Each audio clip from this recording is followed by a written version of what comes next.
Amén, hermanos, que el Señor les bendiga. Vamos a ver el capítulo 2 del libro de Génesis. Y pues, leyendo el capítulo 2, la palabra empieza diciendo así: fueron pues acabados los cielos y la tierra y todo el ejército de ellos. Y acabó Dios en el día séptimo la obra que hizo, y reposó el día séptimo de toda la obra que hizo. Y bendijo Dios al día séptimo, y lo santificó, porque en él reposó de toda la obra que había hecho en la creación. Así como vemos el inicio del capítulo 2, me gusta mucho la palabra que utiliza acá la versión Reina Valera, que es reposó. Pero le explicó esto: Dios no reposó de que estuviera cansado, como quien se sienta en un sillón a descansar después de un largo día de trabajo y lo primero que quiere es ponerse cómodo. No, Dios reposó porque estaba satisfecho. Esto es lo grande y maravilloso. Dios termina de completar la creación del capítulo y está satisfecho. ¿Y sabes para qué reposa? Para admirar su creación. Y es que cuando se queda viendo lo que Dios ha hecho, lo que Él ha hecho, no dudó en que ha de haber dicho: ¡qué creación más hermosa! Él se queda admirando su creación. Ve el cielo, ve la tierra, ve los mares, ve los ríos, ve el sol, ve la luna. Todo es hermoso, pero cuando ve el hombre es lo mejor. Cuando ve al hombre es lo mejor. Y mire esto, cuando ve al hombre es lo mejor.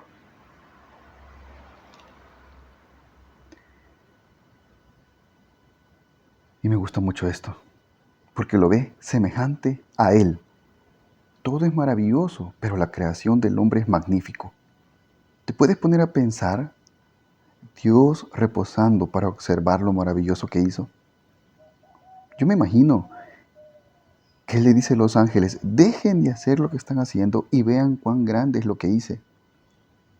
Porque déjenme decirles que Dios hace cosas buenas. Solo Dios hace todo bueno. Dios no hace nada malo. Por eso ahora aprendemos que Dios no reposó de cansado, sino que Él reposó para ver cuán satisfecho estaba de su creación. Porque Dios no es un Dios que se cansa de trabajar, así como usted y yo que nos cansamos. Si te fijas, desde esa creación no ha habido más creación, porque Dios quedó satisfecho con lo que hizo. Y el único que puede sostener lo creado es aquel que la creó, nuestro Dios. Y termina el verso 1 con esto: Dios no mandó al hombre que guardara el día de reposo en este tiempo. Dios enseñó el principio de descansar un día cada 7 días. ¿Ves cómo termina este verso? Verso 1. Dios no le dijo en ese momento al hombre que lo guardara. No. Dios enseñó el principio de descansar un día cada 7 días. Así que vemos el verso 2, que aquí por primera vez se está usando el número 7. Y acabó Dios en el día séptimo la obra que hizo, y reposó el día séptimo de toda la obra que Él hizo. Así que vemos aquí por primera vez que se está usando el número 7. Este es el número que próximamente tendría un papel muy importante en la vida del pueblo de Israel, y no solo en su vida cotidiana, sino en su vida religiosa. Con este versículo podemos aprender que si bien Dios reposó, no que haya dejado todo el universo en total descuido, ya que Jesucristo en el libro de Juan, verso 5, 17 dice: mi Padre hasta ahora trabaja y yo trabajo. Esto lo dijo Cristo después de que los fariseos lo reprendieron por haber sanado un paralítico en día de reposo. Cristo estaba enseñando en este versículo que Dios, desde el día de la creación, que es desde que tiene el hombre conocimiento de toda la obra que Dios empezó a hacer, Dios no ha dejado de trabajar. Dios siempre trabaja, y así como el Padre trabaja, como Cristo lo dijo, también Cristo dijo: yo también trabajo, dando a entender que si bien el día de reposo Dios lo dejó para poder guardar, Él no estaba diciendo que el día de reposo tiene más valor que la misma creación. Vemos el verso 3 que dijo Dios, que Dios bendijo el día séptimo y además de bendecirlo, lo santificó. Así que aquí aprendemos esto. Cuando Dios bendice algo a alguien, además de esto, Dios lo tiende a declarar santo. En nuestro caso, como cristianos, Dios nos bendijo con la salvación. Pero además de esto, Él nos santificó en Cristo. ¿Y qué es santo? Algo apartado. Y siendo así, nosotros somos santificados o apartados para Dios. Aquí estamos viendo cómo Dios, en un espacio de tiempo, lo santificó. Hoy en la gracia no podemos decir que es más valioso un día y santificarlo, cuando Cristo dio su vida en rescate de todos aquellos quienes creen en su nombre, y por la sangre derramada nos justificó y nos santificó. Por eso Cristo no vino a decir que el día de reposo era más importante que todo lo creado. No. Cristo vino a enseñar que lo más importante para Dios es que las almas necesitadas de un milagro, de una bendición, de un consuelo, sean ayudadas. Así que entramos al verso 4 y el verso 4 dice, estos son los orígenes de los cielos y de la tierra cuando fueron creados, el día que Jehová Dios hizo la tierra y los cielos. Acá tenemos el énfasis en uno de los 6 días de la creación y el énfasis está en el sexto día, usando la palabra hebrea Toleda, que significa orígenes. Además vemos el uso del nombre por primera vez, Jehová, ya que recordemos que para los israelitas el nombre de Yahweh, que se escribe YHVH, es tan sagrado que ellos preferían no usarlo y en su uso ellos trataban de no usar este nombre tan santo, ya que y vemos que la pronunciación general es Jehová o Yahweh. Yahweh. Algo que hay que aclarar es cómo hizo Moisés para conseguir estos relatos, ya que la ciencia trata de explicar la creación de una manera tan absurda que parece ficción. Algo tenemos claro y es que Moisés no consiguió esta información de una fuente humana, porque no hubo ningún humano que presenciara esto o que fuera testigo de la creación. Tampoco fue la razón o la inteligencia de Moisés o algún hombre de ese tiempo, ya que con nuestro intelecto vemos todo el poder de Dios, pero lo que no podemos saber es cómo. Así que nadie más que Dios mismo tuvo que darle toda esa información a Moisés para que se la diera al pueblo de Israel. Entonces, aprendemos quién fue el que le dio toda esta información a Moisés. Fue Dios mismo, fue Jehová mismo. Y luego entramos al verso 5. Y toda planta del campo antes que fuese en la tierra, y toda hierba del campo antes que naciese, porque Jehová Dios aún no había hecho llover sobre la tierra, ni había hombre para que labrase la tierra, sino que subía de la tierra un vapor, el cual regaba toda la faz de la tierra. Entonces Jehová Dios formó al hombre del polvo de la tierra, y sopló en su nariz aliento de vida, y fue el hombre un ser viviente. En el verso 5 empezamos a ver que Dios está dando una retroalimentación del capítulo 1, todo lo relatado desde el verso 5. Ya en el video anterior hemos podido aprender sobre el capítulo 1. Pueden ver el video así que pueden ver el video para corroborar lo que ya está explicado. Y vemos que dice, todo lo relatado del verso 5, luego Dios describe la separación de las aguas y apareció la tierra seca y comenzó la vegetación. Así que para estos días la tierra era regada por un vapor que subía. Esto era en vez de la lluvia, porque recordemos que no había lluvia en este tiempo. Así que llegamos al verso 7 y aquí en el verso 7 hay detalles que dicen así. Entonces Jehová Dios formó al hombre del polvo de la tierra y sopló en su nariz aliento de vida, y fue el hombre un ser viviente. Fue el hombre un ser viviente. Acá lo tenemos. Fue el hombre un ser viviente. Debemos separar dos cosas, y es que Dios formó y dio vida. Primero lo formó del polvo de la tierra. Aquí vemos a un artesano profesional haciendo una obra maestra, una obra de arte a la que luego le daría vida. Dios toma el polvo de la tierra, moldea al hombre, pero aún no tiene vida. Y es aquí donde vemos cómo es el hecho de que tenemos vida solo en Dios.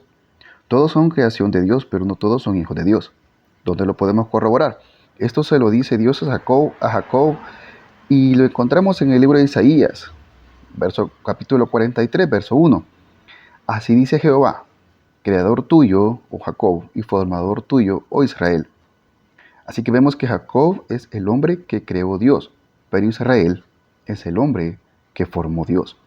Entonces, en el verso 7, vemos que Dios crea al hombre y lo formó del polvo, pero tuvo vida hasta que Dios expiró aliento de vida sobre él.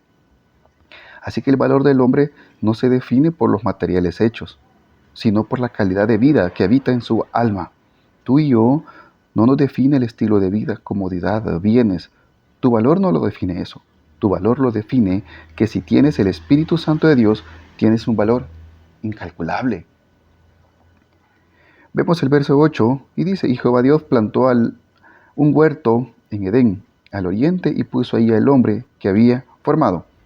El verso 8 describe el huerto del Edén, pero no me detendré ahí para no hacer muy largo este video.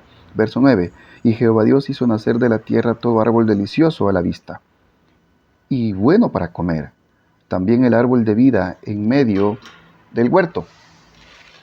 Vemos el árbol de vida en medio del huerto.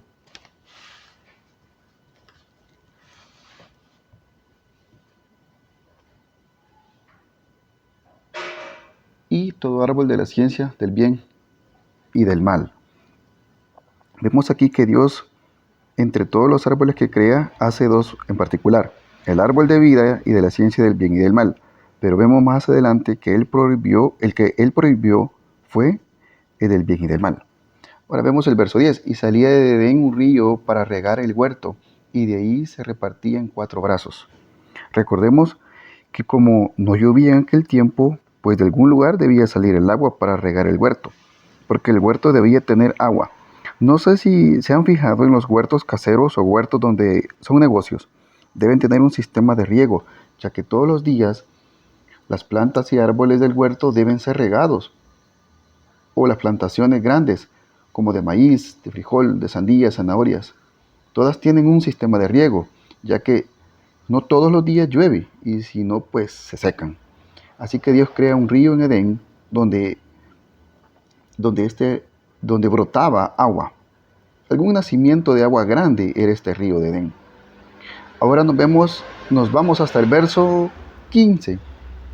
Tomó pues Jehová Dios al hombre y lo puso en el huerto de Edén para que lo labrara y lo guardase. Para que lo labrara y lo guardase. Si bien hay un dicho que dice que el trabajo Dios lo hizo como castigo por su rebelión, es una gran mentira y una falsedad, ya que si vemos la palabra de Dios, Dios no lo dio como castigo, ya que aquí vemos que Dios puso al hombre en el huerto del Edén para que lo labrara. En otras palabras, es para que sirviera. ¿Y qué es labrar? Pues nada más que trabajarlo, darle mantenimiento, podarlo, chapodarlo, preparar la tierra. Podemos ver cómo el trabajo Dios lo da mucho antes de la caída del hombre y no lo da como un castigo, sino lo da como una bendición. También el otro trabajo era para que lo guardase. ¿Y qué guardarse? Cuidarlo, protegerlo, estar pendiente. Literalmente la palabra en hebreo significa shamar. Y esta palabra guardarlo en hebreo es vigilar, preservar y proteger. Así que Adán debió ser trabajador como su creador. Dios ve el trabajo como una bendición y no como una maldición. Y nos vamos al verso 16. Y mandó Jehová Dios al hombre diciendo, de todo árbol del huerto podrás comer. El hombre podía comer de todos los árboles, menos del árbol de la ciencia del bien y del mal. Pensemos un momento, Adán comía del árbol de la vida y por ese árbol vivía por mucho tiempo. Tenemos en la Biblia el registro de los años que vivió Adán, 930 años y murió. Pero pensemos, esto antes de la caída, y del destierro. Ellos no contaban los años porque Dios les había dado vida, pero prefirieron lo desconocido antes que lo conocido. Es que ellos sabían que del árbol de la vida había vida. No morían, no tenían dolor, no había enfermedad, pero querían conocimiento, como Dios. Querían saber el bien y el mal. Así que no olvidemos que ellos ya tenían una restricción de este árbol y una advertencia, sabiendo que traía consecuencias graves. Para Adán ya esto era una advertencia primordial. Así que esto ya era algo que él sabía que era malo. Ahora otra cosa muy importante. La advertencia para Adán fue, en este momento aún no estaba Eva. La orden como responsable de un lugar en este caso fue para Adán. Ahora vemos que la Biblia dice que Eva comió y luego Adán. Pero Adán era el responsable de velar, pues por eso Dios lo había puesto para labrar y guardar. Debía velar para que Eva conociera todo lo que Dios había dicho. Y entre esto era que no debían de comer nunca de ese árbol. Pero como dice el libro de Santiago, somos atraídos y seducidos por nuestra propia concupiscencia. Así que vemos que ellos vieron la separación espiritual del hombre con Dios. Después de esto hubo esta separación espiritual del hombre con Dios. Así que encontré algo muy valioso. Y es que así como el hombre fue el causante de la separación espiritual, también Jesucristo fue el responsable de la unión espiritual del hombre con Dios. Un hombre formado del polvo y de la tierra trajo la separación, pero un Dios hecho hombre trajo la unión espiritual. Adán murió espiritualmente, pero no físicamente, gracias a la misericordia de Dios. Y aquí encontramos las tres muertes. Tenemos la muerte espiritual, tenemos la muerte física y tenemos la muerte eterna. Así que hay muchos que hoy en la actualidad están muertos espiritualmente. Hay otros que murieron espiritualmente y también murieron físicamente. Pero estos que han muerto físicamente van a tener una vida eterna. ¿Pero dónde? ¿Su muerte dónde va a ser? Una muerte eterna en el infierno. Así que no, nosotros queremos vida eterna con Cristo. Así que aprendemos aquí esto. El árbol de la ciencia del bien y el mal.